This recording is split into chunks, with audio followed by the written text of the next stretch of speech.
Start your day the right way. It's Marv and Rauh in the morning. Yes, good morning and happy Friday. It's wake up. It's time for Marv and Rauh in the morning. I'm Christian Rauh here at Nick Marovets, and wow, do we have a loaded show for you on this Friday. I mean, watch out for Friday news dumps. Those are going to happen too, but we don't need them now because this show is absolutely loaded. So grab your cup of coffee, grab your soda, your tea, whatever you need to get you ready to go for the day. I'm drinking a soda because I didn't have time to get ready to make coffee for me today. Threw my back out last night, so now I'm just like, getting ready. I'm walking slow today, so it was just basically the closest thing I could get to get ready to go today. But Nick, man, this is going to be an exciting episode because there is way too much to talk about. We got to find a way to fit in an hour. Yeah, we have a ton of news to cover, and my vibes are extremely high. Iowa State dominated Iowa last night in basketball, so that feels good, but we're not talking that today. We're going to go ahead and start with some of maybe the biggest news in college football history. Yeah. You want to start there? We can start there, and that's exactly where we need to go. You're right. No, you're right. My apologies. We are not starting there. We're starting with TNF. Let's start with the most recent news. Yeah, okay, fine. Then we'll go there too. So look at that. We can flex, we can move. That's how these morning shows work. But this is the biggest question. It's true. I have a huge question to ask you. Did the Buccaneers get screwed last night? I really think that this is honestly a conversation that we might need to have. Tampa Bay lost the Atlanta Falcons 29-28, came down to a game-winning field goal for the Atlanta Falcons. Tampa Bay Buccaneers, 5 minutes left in the game. They were up 28-20. There was a play on 2nd and 10 where the Atlanta Falcons drove down. I believe it was Darnell Mooney. He fumbled the football, and there was, I think, 11 Tampa Bay Buccaneers jumping on the fumble compared to one Atlanta Falcon. It looked like it was a clear recovery. They didn't even review the play. They just said, recover by the offense, first down. And no one challenged it. Insane. So, okay, you could obviously point at Todd Bowles and say, what are you doing here, man? But at the same point, like, why was this not even a thing? Before we get into this and talk about this game, because obviously this game was great. Thursday night football showdown. But were the Buccaneers screwed? When I watched it back, I hate to say it, but yeah, they were. That was a tough look. I think the worst part of it all was the ref on 133. I apologize. I don't know his name. Gets in there in the middle of a huddle. He just looks confused. He literally looked like unsure of, like, am I going to point this way? Am I going to point this way? And that should not be the case. Like, is he waiting for the B-dubs buzzer? He's probably waiting for the B-dubs buzzer. Send this thing to overtime. It's like, there should not be that much confusion. Like, I don't understand what's going on. So, yeah, to short answer here, yes, the Bucs were screwed. I don't know how, especially up 8 at that point. That was a game that they should have had at least a different ending. And I'm sure Todd Bowles, you mentioned the challenge situation. He was pretty frustrated in his post-game presser. Can't blame him. But I mean, the other side of this coin is, like, Baker was sacked 5 times. So pretty frustrated is an understatement. Todd Bowles said 7 F-bombs in his post-game conference, in his post-game presser. He did not care about the fines. He didn't care about any of that stuff. I mean, that's right up there with, like, some of the funniest pressers after a game, going with, like, playoffs, going with practice, we play to win the game. Like, those are some good ones.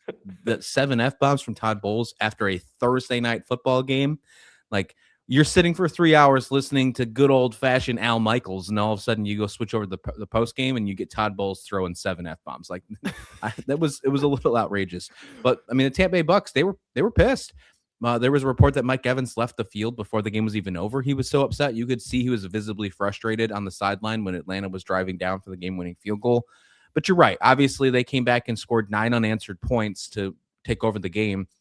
That touchdown where the fumble occurred, they missed a 2-point conversion, but they still lined themselves up for a game-winning drive for that field goal. You could say the Tampa Bay Bucs got screwed, but at the same point, if you're the Atlanta Falcons or you're a Falcons fan, you're listening to this, you're going to say, well, they couldn't stop us for 2 drives. We stopped them on the final drive, made them punt and get the ball back. Atlanta obviously did a good job winning this game. Kirk Cousins. Let's talk about Kirk Cousins for a minute. Obviously, Michael Penix being out, being injured, Cousins taking over for the rest of the season. That was vintage Kirk Cousins last night. 30 for 44, 373, 3 touchdowns, no interceptions, only sacked 1 time. Are we looking at maybe a resurrection of 37, 38-year-old Kirk Cousins about potentially being another quarterback in the league, a QB1 in the league next year? Or maybe we should pump our brakes? Honestly, any other day, I'd probably say yes. Like, we're looking at a resurrection. We're looking at maybe this is like what Phillip Rivers and like this could be the new age, like just returning somehow. But it seems like maybe this is just a Bucks thing because Kirk Cousins against the Bucks, he sent me a stat. He's like got some unbelievable percentage as far as the Bucks in the last few games against them, and did only get sacked once, but 3 touchdowns, 0 interceptions. I believe going into this game was something like 10 touchdowns to 1 interception or something ridiculous. I hate to be that guy, but I think it was just the Bucks. I think that Kirk has found the answer, and that was great for them to get to their 5th win. But man, I don't know if I could give him more than that. I will say this though, really quick, as far as the Mike Evans thing, 273 on the year in comparison to 1,000 yards for the last 10 seasons. There's going to be some frustration there, and Tampa falls to 7-7. Atlanta. The last thing I want to get in here is just that I can't believe with all the talent they have, they're 5-9. Like we saw last night, basically Kyle Pitts is welcome to the NFL game, which the year he's about to be a free agent. Yeah, he finally has like probably the game that fantasy owners and people who have like drafted Kyle Pitts in the first round for years finally happened. And I bet people still had him on his bench because they weren't preparing for him in playoffs to actually step up and do anything. So yeah, insane. 11 receptions, 166 and 3 touchdowns. He had 12 targets. This was easily Kyle Pitts' best game. I mean, that's JSN numbers, and you're doing that as a tight end with Kirk Cousins. That's such impressive numbers that Kyle Pitts does here. He's about to be a free agent at the end of the year. Kirk Cousins, obviously, on a big contract. They're going to be looking to move him at some point. I think this is the best case scenario for the Falcons for these players to step up. I mean, obviously, Kyle Pitts not a great thing, but maybe you can get a comp pick from him. I don't know if he's going to be an Atlanta Falcon next year. Kirk Cousins, if you can try and trade him, that's obviously a great feeling as well. But overall, man, the Falcons, you're right. I mean, this is a team that I thought the only reason they were so bad last year is the fact they couldn't get to the quarterback. Last year, they were 31st, I believe, in the league in sack rate. They're 4th this season, and they're still 5-9. Wow. Excuse me. I just choked. That's the NFC South. That was just so good. Was just so good. Yeah. That was crazy. This NFC South, though, I mean, can you blame the Bucks for being that upset? They're in second now with 7-7 as their record. The Panthers at 7-6. Like, this division is extremely close, despite them being 500 as it is every single year. For years now, I have dogged on the NFC South because you're basically going to be in it with an 8-win record come the end of the season. If you had 8 wins right now, you'd be at first in the NFC South. So as far as like the losing team goes, because we're focusing a little bit on Atlanta, and I it's a fun team to root for. Bijan, Kyle Pitts, and Kirk Cousins, and obviously I'm a huge fan of Michael Penix.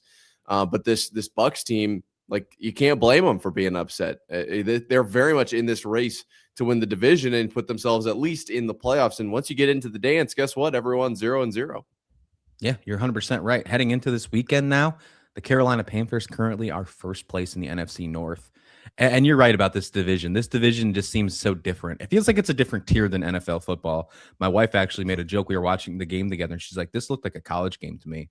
That's like, this is hilarious. It's hilarious because I feel the same way about NFC South football. I felt like that for a while. It doesn't feel the same compared to watching, like, I don't know, the Patriots or the Niners or something like that. It just doesn't feel like it's in the same tier of football.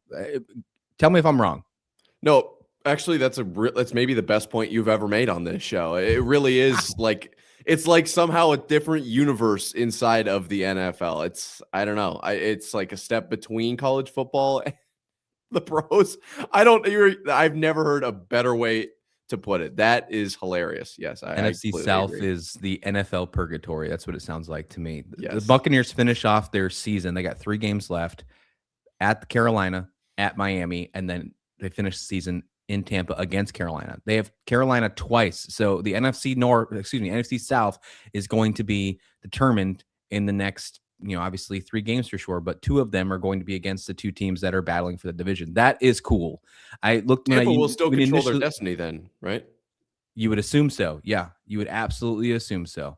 So Todd Bowles says inexcusable loss, and he said he blamed the players. He said sometimes the players have to step up, kind of threw his players under the bus a little bit.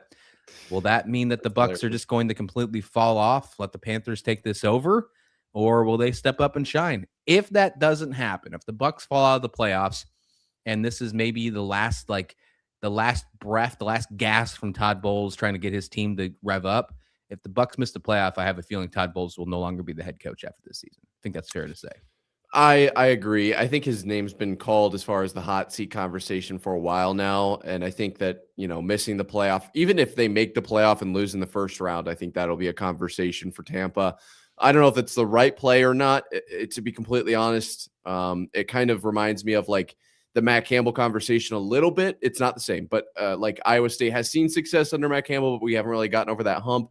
It feels like Tampa Bay is like found this great culture and this great like identity and like all of this, with Baker coming in and being his guy and Mike Evans and like everything that they're all about, but like they're not really getting a whole lot done. They're a fun team and they're really fun to root for, and it feels like they've got something going, but we haven't really seen it. And I feel like that's where we're at right now. If they can get in, win a first round game, get an upset, like I'm sure Todd Bowles will stick around and build this team up a little bit more. But otherwise, I agree with you. I think it is probably about time, and I wonder what the future of the Bucs would look like. Moving on here, I don't know if you knew this or not, but head coaching changes are still happening in college football. This has been the wildest, the craziest season of college football when it comes to coaching changes, and it is continuing to do that. Obviously, we have heard the report that happened just a few days ago on Wednesday that Michigan has fired head coach Sharon Moore due to an inappropriate relationship with a staff member. He's fired for cause. This has been a really crazy story to follow, with the fact of him being arrested for police action, breaking into a house, and lots of things going on. Obviously, there's been some crazy stories with it. I don't want to focus too much on that. I want to more focus on the football side of things when it comes to this conversation today. Michigan obviously going 9-3 this past season. Not a bad season for Michigan. Obviously winning the national championship a few years ago. You're moving on from a new coach from Harbaugh to Moore, but you get beat big in Ohio State. And then it seemed a little ironic, not going to lie, Nick, that these rumors started to come out right after the Ohio State loss. What do you take overall from this before we dig into maybe some candidates for this job? Yeah, that's going to be a fun conversation. Obviously, the whole Sharon Moore situation, not ideal. And as far as everything that's going on, like legally or whatever, like nothing's really finalized. So all we can really look at for sure is that he was fired for cause. And that's never great. Obviously, feel for everyone that's really associated with Michigan. I feel like at this point is kind of what it's come to, especially in the last few years with what Michigan's been through. Even with the Connor Stallions thing, I don't know if all Michigan fans are against that. It, got him a national title, but this is one of those that it got out of control really, really quickly. I think is probably how a lot of people feel, and you're exactly right. It was kind of like once you're not winning, we're not going to let so much slide. And it's kind of the same thing with the NFL. Like if you're winning, things are going to be okay. Like we're going to let a few things go. If you're not quite showing up on time to meetings, but we're winning games, you're throwing 300 yards a game, that's fine. As soon as you stop winning games, you're 5 minutes late, you're getting cut, buddy. So that's kind of how that felt to me. But I think the biggest thing that we're looking at here is, we were talking about this a little bit off air, Michigan is kind of one of those jobs right now that is up there with, like they say, 32 NFL head coaching jobs. It's like Michigan, Ohio State, Alabama, Georgia. You'd said Notre Dame.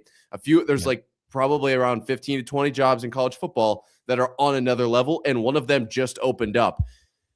Is there a possibility that we see some coaches who just signed extensions, some coaches who just signed at new schools say, wait, I was committed here. Yeah, for sure. The ink is not dry yet, though. Like the Michigan job just opened up. Is there a possibility we could smudge that signature? Can I go over to Ann Arbor? What do you think?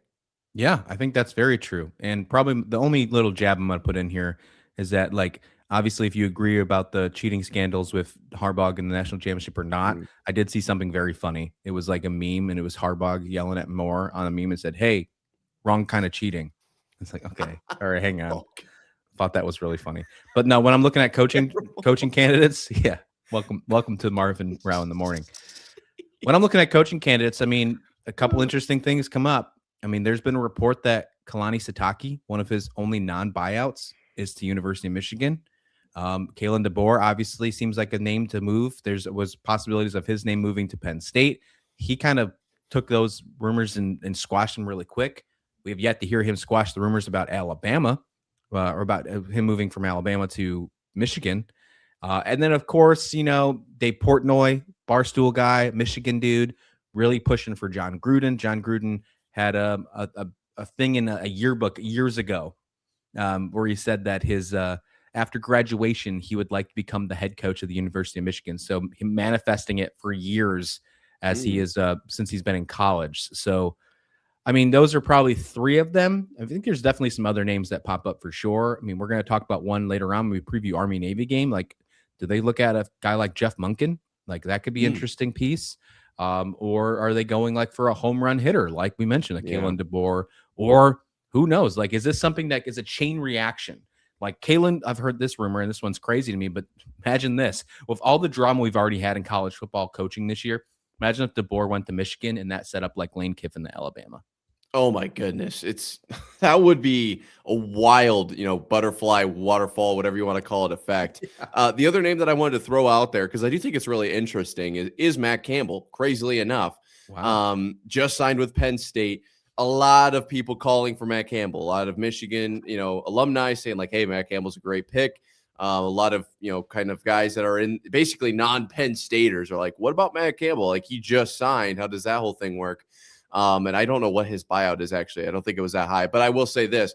It sounds like Matt Campbell's a huge fan of like Ohio State. And that's really like going to be a problem here as far as like coach of Michigan, fan of Ohio State. We all know what that rivalry looks like. I am writing Matt Campbell off entirely. Now, if Ohio State were to open up by some wild butterfly effect, then I would certainly be interested in at least pursuing that, looking into how likely that is. I don't see him becoming the next head coach at Michigan.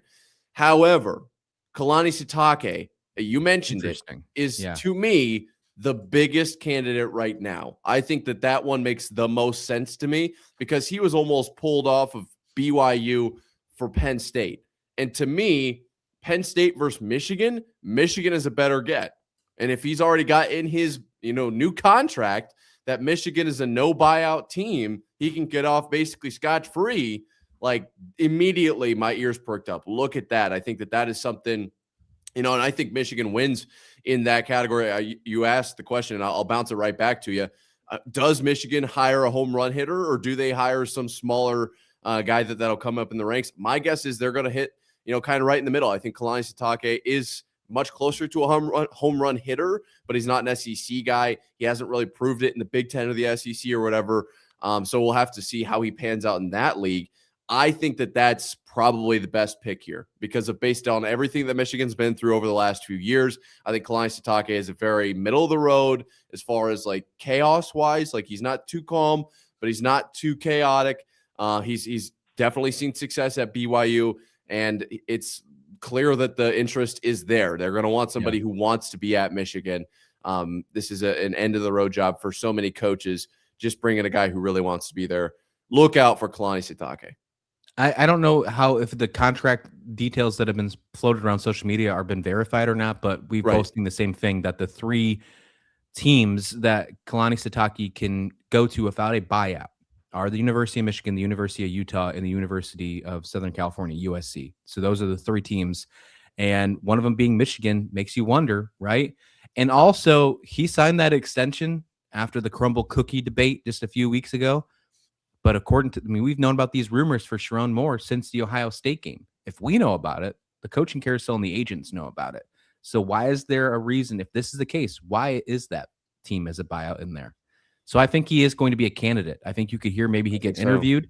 He was interviewed to go to Penn State. So it sounds like he's open to maybe moving away from BYU, whether he was using that for leverage or not. So yeah, Michigan's one of the top premier coaching gigs in all of the land. And you could obviously think about college coaches making the move.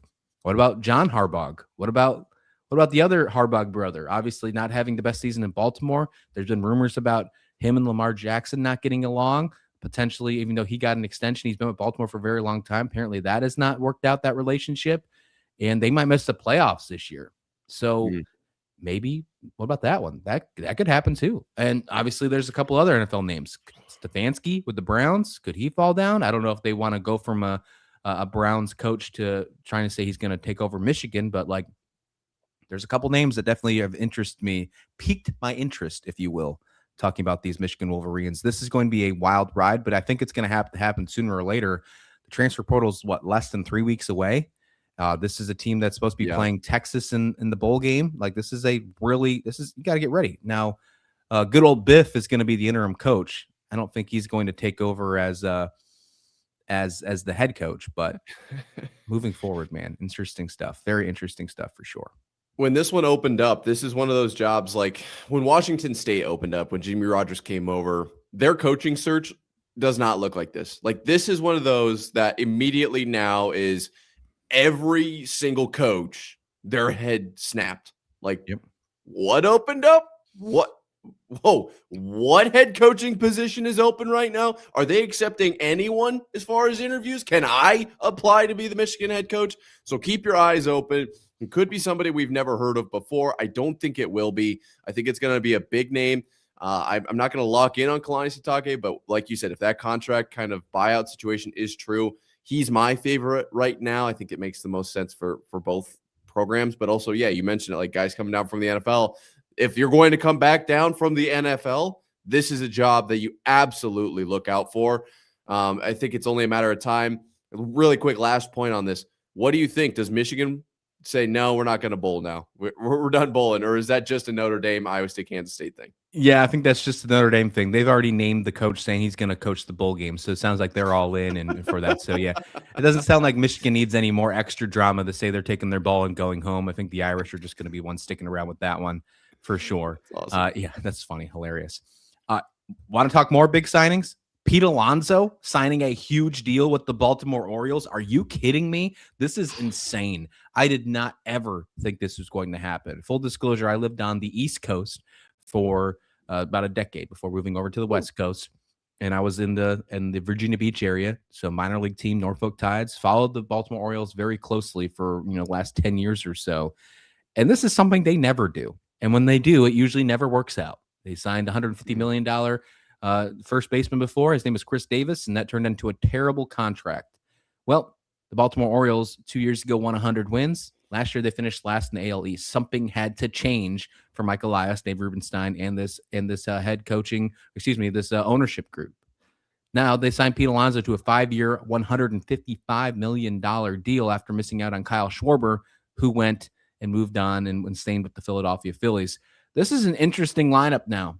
Adding Pete Alonso to the mix, this could really make them battle back to the top of the AL East with the Yankees and the Blue Jays, and obviously the Rays will find a way to come back. We'll see what the Red Sox can do. But man, Nick, this is an exciting signing for Baltimore. Yeah, and just looking at this as like we've talked about this before, I want to make it very clear yet again, because this clip will get out there. I am not a huge baseball understander yet. This is going to take time. I can't wait for the day that you can say you're a baseball savant. Like, it's coming. It's coming. Like that's kind of the end goal of this whole Marv and Rauh in the morning, right? That's what we're trying to get to. But when I see these numbers being thrown around, like, gosh, if I have a son, I think he's gonna have to pick up the bat right away. We're gonna have to start 100%. Learning how to pitch. These numbers are insane. So good on the Orioles for actually doing some spending. We were doing some it was almost like a class session off air a few days ago when you were basically teaching me that the MLB needs to have a cap minimum or a salary minimum or whatever, where guys are required to spend so much. So I think this is good on them. The biggest question that I have here is, did the Orioles actually win with Schwarber not, they were in the market. They were going to buy him potentially, or at least, earn his contract or whatever, however you want to word it.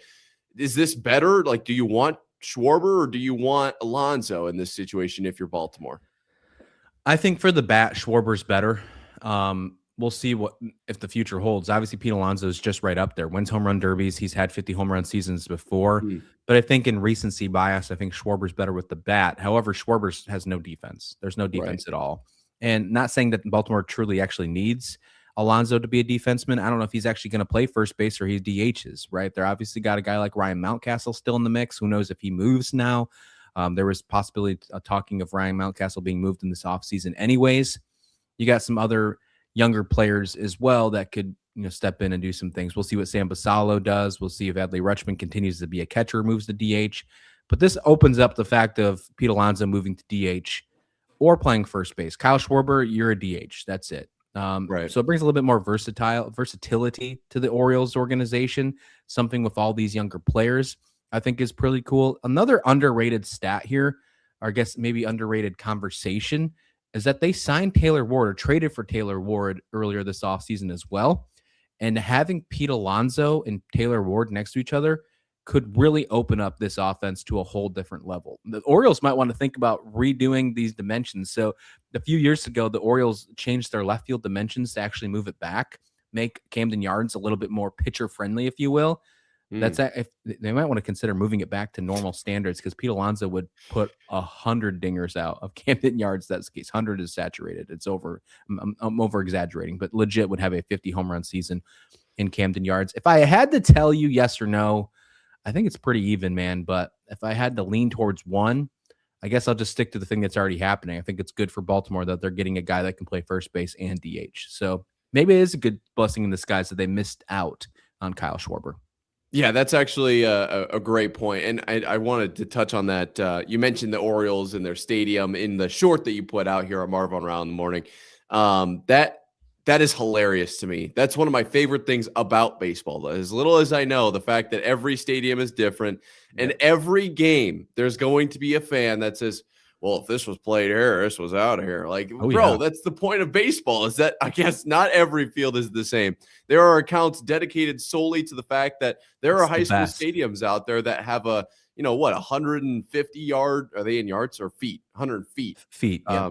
It's like 150-foot right field and then like a basically 700-foot left field. Like, it's just because they just go to the nearest road in high school. Like, what are we even talking about?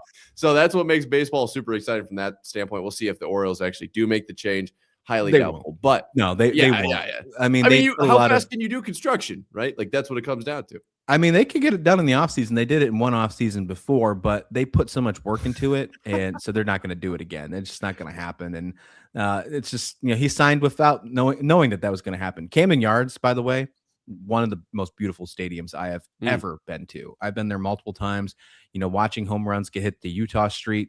Cool thing. You're learning baseball. Let's learn it together. Yeah. If you're a fan, you're learning baseball. If you hit so there's a nice brick road right behind the stadium called Utah Street. If you hit a home run and it lands on Utah Street, they will put a little marker with your name and how long the distance went in the year. Super cool to walk past on Utah Street and see all the home runs hit. Very cool. That's super cool. Because is it Chicago that they hit into the river and there's always people out there in the kayaks? San Francisco. Okay. I know the kayaks thing. That's electric as well. That's what there's so many weird things about baseball. And I've agreed with this statement for a long time. I guess I'm curious how you feel about it. The best part of baseball is everything around baseball.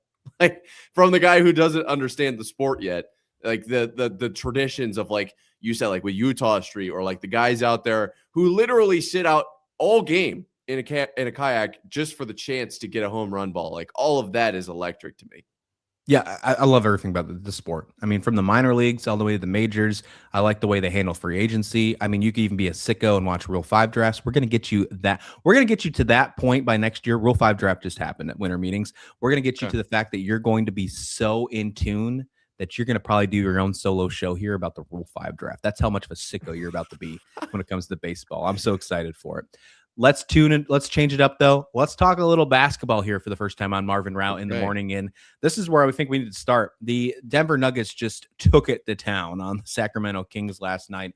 It was not pretty whatsoever, but Nikola Jokic continues to shine. I mean, it is just unreal how good he is at basketball. And you mentioned it before the show. You said the funniest part about it is that he just doesn't even care. He just doesn't even care about it. Bro. And that's what makes it more exciting. They win 136-105. They put down 77 points in the first half. I mean, you just talked about Iowa State and Iowa in the game. They didn't even put 77 points in the whole game between one of those two teams, right? I mean, it's just insane. NBA numbers are getting absolutely wild. But Jokic obviously finishing the game with incredible style, like he always does. 36 points, 12 rebounds, 8 assists. Plus 26 in the plus minus department. 14 for 16 from the field, 2 for 2 from beyond the arc. I mean, this is a guy that is just incredible. And here's my question here. With all we're seeing from him the last couple seasons, a couple MVPs, the fact that he cares more about his horses than basketball, is he considered a top 10 player already? Like at this moment in time? All time. Would you put him in top 10 already? Because I think I would. I think, honestly, yeah, I'm leaning yes. When you look at his stats this season, his stats get better year by year. Already this year, he's averaging 29.5, which is 5th in the league, 12.3 rebounds first, 10.9 assists first. He's averaging a triple-double. I mean, remember when Russell Westbrook went on that run? At that point, I was in high school, and one of the greatest runs of all time, in my opinion. Like every day, it felt like we were coming into science class to learn about Russell Westbrook's latest triple-double. It was electric. What Nikola Jokic is doing right now is on another level. And so you asked me this question. You said, we're going to talk about this today. So I said, you know what? Are there 10 players better than Nikola Jokic all time? I went ahead and thought of it. Can I get to 10? I couldn't. You got to get to at least 9, right? Right. Yeah. I couldn't even get to 9. I got Michael Jordan, LeBron, Kobe, Steph Curry's in that conversation, Kevin Durant, Harden, Shaq. Like I just couldn't get there. Right. I just could not get to 10 or even 9. So yes, by my count, that puts Nikola Jokic in the top 10 of all time. And whether or not you agree with my top 10 or not, I do think we actually, as a basketball community, need to start having this conversation of what he's doing in Denver is so uncharted. Like it is ridiculous. And I think that, it's worth having that conversation of, is he top 10? The reason I don't think people talk about it that way is because of the fact that he just, like you said, he's uninterested, right? He's like, I love it. When is the parade? I don't want to go to the parade. I want to just go home to race my horses. Like, and that's like, that's his, he's doing basketball as a job. He does basketball the same way that I go in and sell paper every day. Like, I don't want to be here. What, are we getting out early for the snow? I would love to go home and get out early for the snow. Do I have to play basketball today? A little too snowy. I can't get to the game. Like that is what I think is holding him back from these MVP, these top 10 conversations. The fact that a team can play 23.9 seconds of unbelievable defense, and then Nikola Jokic will just go, "Oh, pass it to me." The reason you're pushing paper right now is because you don't quit your day job. Those voices, they're not great. They're not great. Come on. Jokic in the 2020s so far. Check out this stat. In 2020s, he's first in points, first in rebounds, first in steals, first in assists. All of the main things that you think you should be a part of as a basketball player in the 2020s, Jokic is first in. That is unreal. Unbelievable. I don't think you could have seen, I don't think Michael Jordan, I don't think even Kobe Bryant or LeBron, I don't think they were ever first for a 5-year, 6-year span in all of those categories. You're seeing a player that is so all around. And maybe it's the fact that because he's not hyped, because he's not doing these pressers or being on this, being the face of Nike, is being considered the best of all time, or even being considered top 10 player of all time, which is insane. I think when it's all said and done, Jokic is going to be on Mount Rushmore of NBA legends. I agree. And I was going to say this really quickly too. Like, I think that the trajectory that Jokic is on, and it doesn't help that he's a little bit unconventional, like style wise and stuff too, but the trajectory that I do too, but just as far as these conversations go, Jokic is on GOAT trajectory, but he won't play long enough to be in that conversation. Yeah. LeBron has already blown the timeline out of the water. You now have to play for 40 years to really be in that convo, because there will always be, look at how many seasons, right? Like even right now between Jordan and LeBron, they're having that, like, yeah, it was like a sprint versus a marathon. And it's really hard to compare the best marathon runner of all time to Usain Bolt. Like they're doing different things effectively. So Jokic would have to play for another 20 years to become, in that GOAT conversation, the top 1 or 2 of all time. But top 10, I think we've already seen enough, in my opinion, to put him in the top 10. I don't even think we need to see another 5 years. If he played another 5 years, I am fully confident that he would lead the entire NBA in every statistical category for the entire 2020s. Can you, like, I think that's very possible. I think it's very possible. And the fact that he's 30 years old right now, we'll probably see him play the rest of the 2020s and probably hang it up then. Maybe he doesn't go that long. Maybe he doesn't go till 35. He doesn't have a lot left to prove. It's wild to think that every NBA team passed up on him. He's a second-round pick, 41st overall pick back in 2014. This is his 10th season. Does he play 15 years?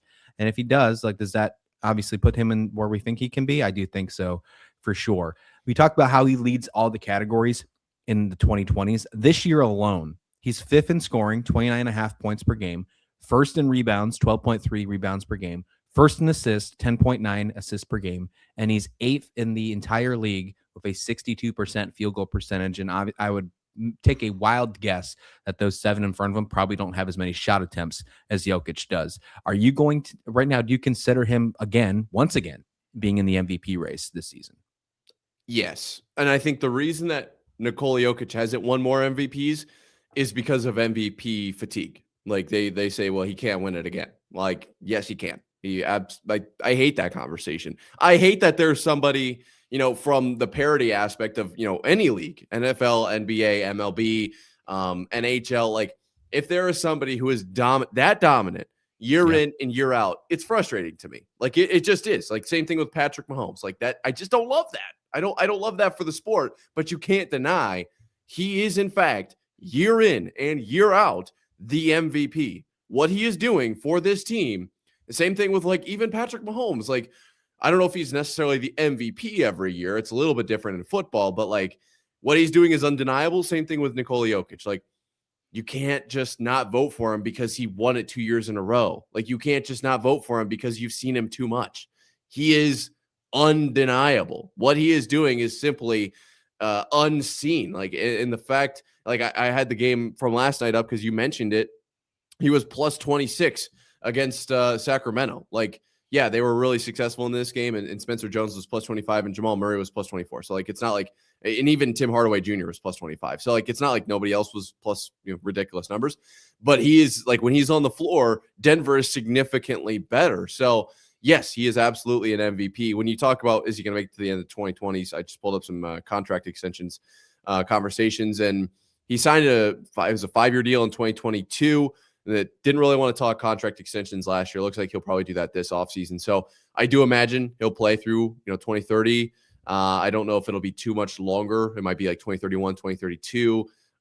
It's going to be generational, money, and then he'll probably just go home and do what he wants to do in Serbia. So whether that's racing horses or whatever, I do foresee him playing over the next 5 years. And the question is, like, if he dominates the 2020s in the way that we think he could, where does he land in the top 10? Like, legitimately, not just between you and I, because I think, like, we know ball, right? Like, I think we're probably one of the top programs out there. I think that there's see the number. Oh yeah. Geez. 140,000 people watching right now. Yeah. We know ball. Because we are live. If you haven't seen already, Marv and Rauh in the mornings live. But the conversation for, like, the huge talking heads at ESPN, like, if you dominate the 2020s, it's a new era of basketball. Yes, you're going to have that conversation of, like, yeah, these numbers would have never averaged in the 2000s or the 80s, just going back 20 years at a time. But they have to start considering him. Like, those huge talking heads, those huge agencies have to be like, put some respect on Jokic's name. He's earned it. Yeah, 100% agree. They're second in the West right now, 18-6. But unfortunately, that's 5.5 games behind the Oklahoma City Thunder, 24-1. The Thunder are 10-0 in their last 10 games. That's insane. And I can't wait to watch those two take off against each other. The thing that sucks about that is they don't play each other until February 1st, the next time they play each other. So, of course, that will be easily the game of the week, the game of the day for sure. Speaking of game of the week, let's dig into it with NFL. Ooh. AFC East showdown. The Bills and the Patriots are going to be epic. Obviously, the Patriots won the first one. It was they won in good fashion too. I think they took care of business in that one. Now you look at it, and the Bills are favored for this one, even in Foxborough. Maybe you call a little bit of recency bias how Josh Allen's looked. He started to step up in the right direction. He won Player of the Week last week for, I believe it was AFC Player of the Week or maybe NFL. I don't know, but it was one of those awards. But Drake May is certainly putting himself in MVP conversation. We've had that discussion earlier this week. This could easily be seen as two of the best quarterbacks in the league right now. Definitely the two best in the AFC. What is your overall thoughts on this? Full disclosure, you are a Patriots fan, but I think you can keep your bias a little bit out of this one. Can the Patriots extend their win streak to 11 wins and capture the AFC East title with the win over the Bills? Because this will help them win the AFC East. The first time that it's happened for a little bit of time. The Bills have been running this division for a little bit. Yeah. Yeah. Just to kind of get ahead of it. Yeah. I can be pretty, non-biased with this one. You want to talk? You can. Yeah. You want to talk college football? I'm going to struggle, but NFL, I think I can handle it. The first thing I want to look at here is the last few games, Buffalo versus the Patriots, because obviously you got me thinking Iowa State. Obviously, New England on a 10-win streak dating back to their fourth game of the season, the big win over the Panthers after their loss to the Steelers. Then they proceeded to beat the Bills. Like we mentioned, already played each other. The Saints, Titans on the road, Browns, Falcons at home, Bucks, and then Jets, Bengals, Giants. So what is the strength of those 10 wins is really the conversation for the Patriots. 10 straight wins in the NFL, very hard to achieve. Like, we're going to get ahead of that and just preface that. But what are those 10 wins, in comparison to maybe the top of the NFL? Then you look over at the Buffalo side. Yeah, they are 3-2 in their last 5, but their losses are to the Texans and I guess like the Dolphins. Yeah, what happened there? But they beat the Chiefs the week prior. So, as far as momentum goes, I think you could probably argue New England has a little bit more momentum. But I don't sleep on the Bills either, because they have been just unbelievable. And the fact that they are a 1.5 point favorite doesn't necessarily shock me. You asked me, like, what do I think of this game as a whole? This is maybe one of the best games that we'll get in NFL football this season. Like, obviously, there are going to be better games. There are. But it just the Patriots versus Bills rivalry, the fact that it's kind of for the AFC East, like, Josh Allen playing at a phenomenal level, Drake May doing just unbelievable things for New England right now. This is there's a reason we're talking about this for game of the week. Like, it is undeniably the game of the week. I am going to lean the Patriots here. I don't know if you necessarily want to give a prediction, but I just think I've seen enough from all aspects of the game from this New England team early on. I thought it was going to be is this going to be sustainable? I think it is. I think that this Patriots team has proven that they are, in fact, one of the top teams in the NFL. There has not been a division winner in the AFC East that has not been the New England Patriots or the Buffalo Bills since 2008. 2009 to 2019, the Patriots won that. They won 11 straight. Then the Bills have won the last 5. And then it's either going to be the Bills or the Patriots this year. So that streak will continue. That's absolutely insane. You speak about how this team is an underdog after winning 10 straight games. This is insane to me. And even Drake May said that. He said, quote, anytime you're at home and you're an underdog, it gives you something to play for a little bit. Whatever the underdog and whatever they set the line at, it's us versus them regardless. Josh Allen on the other side says there's no reason to overhype this game. He said, quote, we think that we understand as a team what's at stake, but I don't think that's going to influence anything. At the end of the day, that's our main goal, is to make the playoffs. Playoffs? Well, anyways, the biggest thing that I think here is that the narrative has certainly shifted. We've heard in the past that the main goal for the Buffalo Bills was to win the AFC East and obviously get the farthest to go to Super Bowl, all that stuff. Now it's just making the playoffs, just squeaking in, because they know that the odds are against them for winning the division. It's funny when you see those narratives kind of change right in front of your eyes.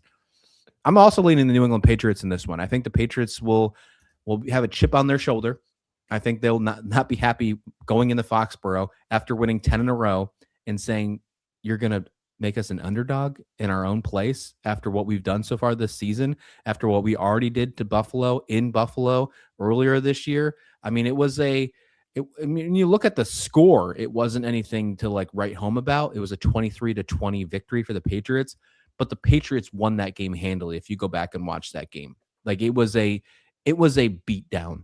I'll even go as far as say it was a beatdown that the Patriots took care of business against the Bills, even though it was only a 3-point victory in that one.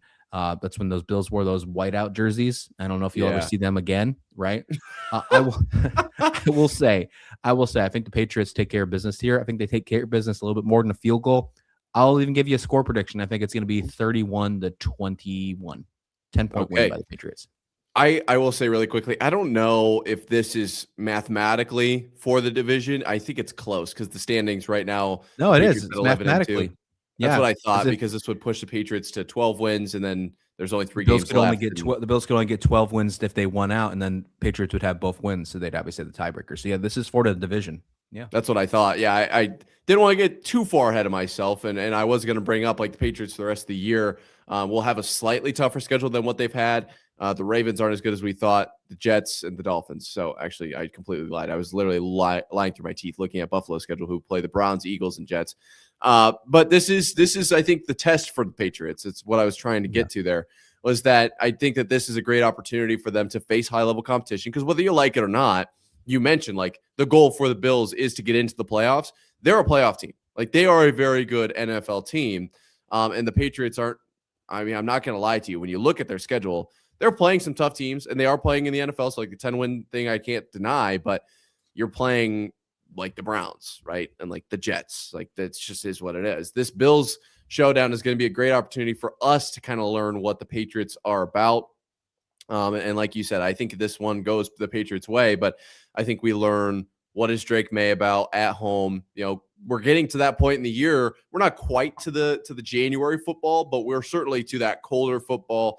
What do you do when you're 11-2 on division on the line at home, cold game? Like, do you scuba suit it? Are you Mac Jones out there? You throw it 3 times, or are you gonna launch the ball around the yard? Like that's the question I feel like for the Patriots in this one. So obviously win or lose, I'm still going to feel good about the Patriots season so far. I think this is a good learning opportunity to kind of see how Mike Vrabel, how Drake May, how this whole operation works together towards the end of the season. It's going to be slightly colder. Obviously they're getting used to it up there. It's one of the benefits of being in Foxborough. But I think this is a great opportunity to really see what this team's about. Currently, they're sitting at the 2 seed right now. They are tied with the Denver Broncos for the top seed in the AFC, but the Denver Broncos are the tiebreaker of New England based on percentage in conference games. Broncos are 7-2 in conference. New England is 6-2 in conference. Nothing really crazy when it comes to tiebreakers there. The Broncos play the Packers on Sunday. So if the Patriots win and the Packers win, New England will hold the top spot in the AFC for the first time in a very long time. I mean, how long has it been since we've seen the Broncos, Patriots, and Jaguars holding the top 3 seeds in the AFC? No Joe Burrow, no Josh Allen, no Patrick Mahomes sitting at the very top, no Lamar Jackson sitting at the very top of the AFC. It's been a very long time since we've said that. Well, that was what the point I was just about to make. We were talking about Russell Wilson and going into science class, seeing if he hit a triple-double or not again. This is taking me right back. The Patriots and the Broncos at the top of the NFL. We've got Phillip Rivers and Kirk Cousins. Like, what is am I 24 or 14? I cannot tell right now. I mean, I don't think even the audience could tell if you're 24 or 14 right now either. That's not dirt on his face. That's facial hair, folks. Let's just keep that in mind. You know, it's crazy. Yeah, we talked about the rest of the week is going to be insane. You know, Phillip Rivers potentially could be starting in Seattle. I mean, did you see the jokes coming out about Phillip Rivers about, you know, the fact that he hasn't played in 5 years and like Madden giving him like a really chubby look, like making Phillip Rivers look super chubby on Madden. I love that. As an older guy, like I thought that was hilarious. It's like, yeah, that's perfect. Like if I'm Phillip Rivers, I'm not offended at all by that. I'm owning that. I'm owning that so much. Well, and he's got to know that press conference, does he have a future in stand-up? Like, even if football doesn't pan out, I think we learned something from his return to the podium. Like, he can get a crowd riled up. He's got 76 kids. He has to find a way to keep them all entertained. So, I mean, I think that's just kind of comes with it. Like, when you have that many children, you have to probably just be funny. Like, do you get exponentially better at dad jokes the more kids you I don't know. Like, I feel like it would make sense. Compound interest is a thing. I feel like it would also work in dad life too. I think I would say so. I mean, I only have one kid, so I don't know. I know that I have got better at dad jokes since not being a dad. Like that's true. Like it's kind of like it's like when you touch the ball in Space Jam and you took the powers. Yeah, like, dad jokes kind of happen when you like touch the baby for the first time. Like all of a sudden, like you're ready to wear New Balances, high socks. Like you're ready for that. It just makes total sense. Insane. So you're saying New England Patriots win, and this one I'm saying it as well. I think the Patriots can take this win. I'll be interested to see that Denver and Green Bay game to see if Denver can hold on, because Denver hasn't looked the greatest over the last couple of games as well. I think they've been like Honestly, I feel like they're the worst 11-2 team I've ever seen in my life. It's hilarious. Like they just find a way to keep winning, which at the end of the day, that's all that matters. Yeah. But they're not anything like when we go to the playoff picture in a few weeks, we look at the seedings, like I could easily see Denver losing whatever first game they play. And that's insane to say about the first place team in the AFC right now. So you would say if Denver and the Patriots, faced off today, you would lean New England in that situation. 100% would. Yeah, I wouldn't even think twice about that. Before even diving into the stats, like complete eye test, what I've watched from football this year, and I've watched a lot of football this year. Thanks for NFL Sunday Ticket for stealing my pocketbook.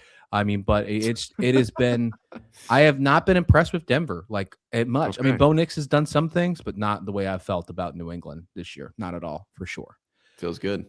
Let's wrap up this episode with one of my favorite topics of all time. This is one of my favorite weekends. It's the Army-Navy game. 126 Army-Navy game for the Commander-in-Chief Trophy this year. Air Force is out of it, so the winner of this one will win the CIC. Navy a 6.5 point, either 6.5 or 6 point favorite, depending on where you look right now. If you're looking at the odds, this is an interesting game. I saw a stat that popped up a few days ago talking about this game. And with the exception of some of the other bigger rivalries, either in conference or just, just Power 4 schools, this is one of the rivalries that has the most games that is decided by 10 points or fewer. It's like the third biggest rivalry that is like the most. You'll actually like this. The most is Iowa State versus Oklahoma State. Those games have been settled by 10 or fewer, but more than any other game in the history of college football. But the Army-Navy game is right up there as well. This is going to be a really fun game. What do you think about this one? Obviously everyone looks at the over-under in this one. I think that's kind of a storied tradition, the over-under being at 38.5. It is pretty wild that it's a 6 point spread. As you said, Navy had a very good year at 9-2, and Army not quite as good, but still bowl eligible at 6-5. This is, like you said, one of the best games of the year. It's not necessarily going to be like in my opinion, it's a lot closer to the Cyhawk game than like an LSU Alabama game or something like that. It's just storied in tradition, real hard-nosed tough mouth football. Really it's something everybody throws on, and you just kind of sit back and you enjoy it. You don't necessarily have to have the craziest rooting interest. It's just football, and you can enjoy football. So we this is a great opportunity to really take in what is left for the rest of this season, because we are starting to come up on obviously the regular season's over. We got bowl games, we got playoffs. Like it's hard. It was gone in the blink of an eye. Yeah. Are you leaning a particular way in this one? Have you watched a ton of Army, a ton of Navy? I'm going to be completely honest, and I think I can say this because I do think a lot of other football viewers or our listeners or watchers would agree. I haven't seen a ton of Army or Navy this season. This is probably going to be the first time I watch them. So can you lead us in the right direction, or I'm sorry I'm putting you on the spot here, but no, you're good. I'm a Navy veteran, so I mean, I'm obviously got to root for Navy, got to pick Navy, whether I thought they were going to win or not. So this is where my bias shows up. Navy will win this football game, and I will enjoy some great chili, as I always do, every Saturday in Army-Navy game. The chili I make is outrageous. It is so good. Wait. Yeah. No. You get to that in a second, but I want you to lay out the tradition you do, because I want to start doing it this year with the chili and what else we're looking at when the Army-Navy game. It's two main things that have to happen every time. So I love the fact that this game is around, it's in the mid-afternoon kind of game. So it's perfect time for doing crock pot kind of meals. And that's just what I've always done. I do two things. I go to chili. And yes, I put beans in the chili. That's what I do. You got to do beans in the chili, and that's the normal side. I like to do rice with it, white rice on the side. That's how I mix it up. To me, it's a hearty meal, especially when it's cold outside. But then you also, here's the game changer. You also add in meatball subs. Oh no! Oh no! You nailed it! You nailed it! I know I did. Looking at this game, Navy will actually, if they win this game, they'll be a 10-win team for the first time in back-to-back seasons ever in the history of Navy football. So this is a big game. There's a lot riding on this football game for Navy. They're coming off a huge win against Memphis. Memphis was seen as a college football playoff team. They won 28-17. The week before that, they take on USF by a field goal. USF was seen as a college football playoff team. Their only loss of the season are to Notre Dame, 49-10, and to North Texas, 31-17. North Texas was seen as a college football playoff team. They were 7-0 until they lost their first 2 games, then finished off the season 9-2. On the flip side, Army started terribly. I mean, they lost, if you remember, they lost to Tarleton State, an FCS school, in double overtime to start the season. They started the season 1-3 with that only win against Kansas State, 24-21. They took down Kansas State. Yeah, of course you remember. I remember too. And after that 1-3 start, they wound up winning 5 of their last 7 games to get bowl eligible. The way they got bowl eligible was a win against UTSA, 27-24. Something about them always playing UTSA. They play them very good. And UTSA is seen as a very good team in the American. Army's got their number. Army's been very good against UTSA for like the last 3-4 years. They're going to wind up playing in the Wasabi Fenway Bowl against UConn. Coachless UConn. Well, no longer Coach Moore at UConn. They have a new coach now in Jason Candle. But yeah, Army's going to be an interesting team. I'm taking Navy to win this football game. I think Blake Horvath is one of the most underrated quarterbacks in the country. He's just such a cool guy to watch. He's just so good. And I really like what Coach Newberry has done with this squad. I mean, in his first 3 seasons, he is, I believe, only second all time. There's only one coach ahead of him for most wins in Navy history in your first 3 seasons. If he does this, wow. I think he's, it's really insane stuff. Blake Horvath, a senior, what he's done this year has been really incredible. I'd like to see more from him and get him to play 1 or 2 more games, obviously, with the bowl game as well. On the Army side, I mean, there's some interesting players as well. I mean, these guys have some really good players. I'm a big fan of their linebacker in Aiden Thomas. I think Aiden Thomas is very fun.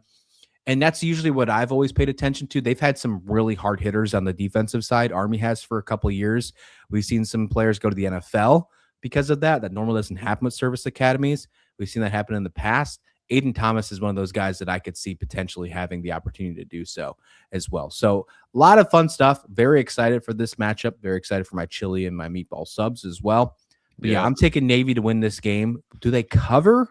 Man, 6.5 points is a lot in Army-Navy game. I'd say no. I think they win by a field goal. Like that's how much. That's why I love this game too. It's like a lot of people don't pay attention to like the names or the stats or the fact that they are, you know, who they're rooting for. Obviously, they root for one side, but like it's not the same as someone cheering on LSU or someone cheering on Alabama, or like somebody picks a side. Whoever's watching this game is going to pick a side. You're either going to say go Army, or you're going to say go Navy. Like that's it. And then you're going to watch this game. You're going to cheer it on. And then when it's over, like 99% of the people watching this game are not going to be upset. I will say. Well, and that's the thing too. After Navy broke the streak. After Navy broke the streak and lost to Army, I was very upset. But I digress. Go ahead, continue. Well, but both sides are good. They're good guys, right? Like if you're an LSU fan, Bama's the bad guys. If you're an Iowa State fan, Iowa is the bad guys. Here, it's like, how can you just hate the Army? Like maybe for you, obviously, as a Navy vet, but like hate. Yeah. Right. That's the in thing. Quotations. Yeah. That's what I mean, though. Is it's like this is still. Like you just can't hate these guys. Like they won the game. It's just a tough situation. This is what I like about this. It's a spirited rivalry, something that we don't have in sports anymore. It's like you are so against them until the whistle's over, and then you're like, hey, let's go get a beer together. Like this, you don't get that anymore with all this college sports and the money involved in it. This brings back their traditions. Yes. That's why I love the standalone game. And I think they still do the drum line. Drum off, like that whole thing. I'm a huge drummer. My dad, also a Navy vet drummer as well. So like we love watching that. Like that's one of my favorite parts of this game. Now, really quick to round this out, when you come to stats, I know you said like not a ton of people pay attention to stats, but I'm a huge stats nerd. So I was taking a look at this game. Obviously, Army, a huge rushing team. Cale Helms only has 1,000 yards through the air this season, but on the ground as a total, I had the number somewhere around here. Gosh. I'm getting lost in my tabs. Their leading rusher actually is Cale Helms with 1,000 yards. Unbelievable. And either way, the way I see this going is that Army's going to run through the rushing offense, and Navy has a very good rushing defense. They struggle against the pass, 131 in college football EPA per pass, but they are okay against the rush. I think this is going to be Navy's game. I think it'll be probably more than a 3-point, maybe closer to 6. It's not going to be a ton, right? I think they'll be probably right on that nose.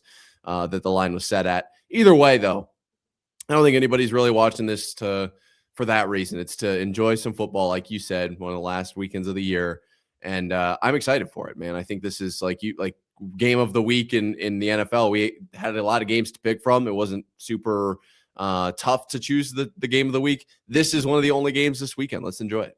Yeah, there is a bowl game afterwards. UW taking on Boise State. That happens later in the evening. I think this is the first time ever there's actually other football on after Army-Navy games. So you take that for what you will, if you like it or you don't like it. But I'm with you, man. This is going to be a complete interesting game. The running game, it's a lot of running. Navy leads the entire country. They are first in the country in 298 rushing yards per game. Army's fifth in the country. So 2 top 5 rushing offenses in the country taking on each other in the 126 Army-Navy game for the CIC trophy. You know, the exchange of the guard kind of thing at the beginning of the game, all the traditions, super cool. So make sure you're there for a couple minutes before the game so you can watch all the traditions. CBS does a really good job with this broadcast. They've been doing it for quite some good time. Really excited to watch this one. Nick, you ready to get out of here and ready to enjoy your weekend? This was a wild first week at Marv and Rauh in the morning. Really enjoyed it. We've had the fact where we didn't even get a show in because of power issues, but we're rolling. We're getting great support already from all you viewers. Really appreciate what we've seen so far, and excited for what the future of this show is going to hold. Yeah, man, I am super pumped. It's been a great week and only bright things ahead, man. Let's look at the Army-Navy game and come back on Monday. There's going to be so much to talk about. I can't wait. Yeah, be sure to check out the channel over the weekend. We'll make sure we keep you with some stuff over on the YouTube short side.